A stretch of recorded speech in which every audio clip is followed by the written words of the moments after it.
Do you know how we crack ancient codes like hieroglyphics or cuneiform? Let's find out together. It's me and this is my channel. In 1799, a French soldier was doing some demolition work in Egypt when his men stumbled upon a huge slab of rock inscribed with strange symbols. This slab would become known as the Rosetta Stone, and it ended up helping scholars decipher Egyptian hieroglyphics. But it wasn't some magical stone that gave these symbols their meaning.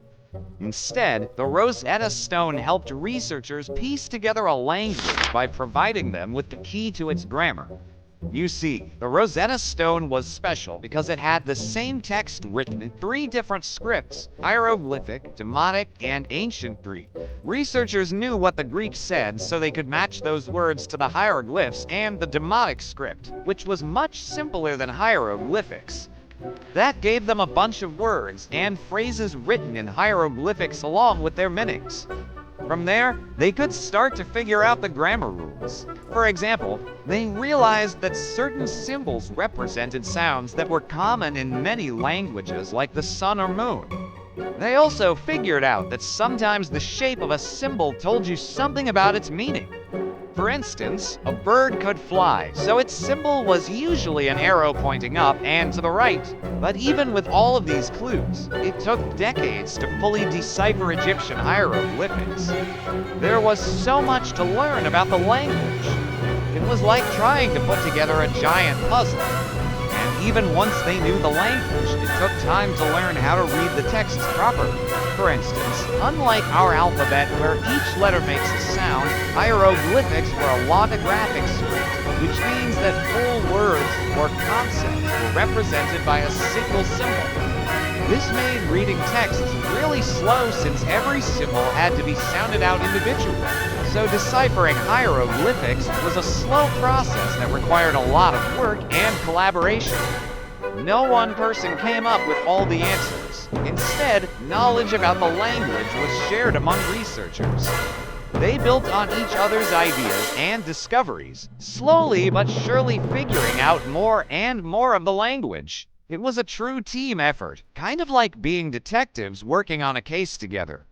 Each person might find a small piece of the puzzle, but it takes everyone working together to solve the mystery. The Rosetta Stone and the decipherment of hieroglyphics is just one example. The same basic principles apply to other ancient languages too. For instance, have you ever wondered how we deciphered cuneiform?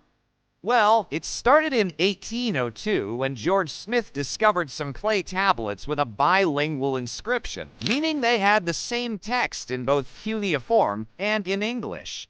He started translating the tablets and eventually figured out the meaning of around 400 cuneiform signs, but he didn't live to finish his work. He died before he could decipher the more complex parts of the language. After him, the task was taken over by Jules Oppert and Edward Hinks, who continued Smith's work and made further progress in understanding the language. Then, in the 1950s, a Russian scholar named Yuri Noborin came along. He had a new idea for how to understand the grammar of ancient languages. Unlike most scholars before him, Noborin didn't just try to force the languages into a Latin structure. Instead, he studied the languages in their historical context and tried to understand how they evolved over time. He also used a technique called comparative method, which involves comparing similar words and phrases across different languages to figure out their meaning. Using these methods, he was able to decipher some of the trickiest parts of cuneiform, like the verb system, which had been a particular challenge for previous scholars. This work was a huge step forward, and it paved the way for future research on the Akkadian language. So just like with hieroglyphics, no one person was responsible for deciphering cuneiform. Instead, it was a long process that involved lots of people working together over a period of many years.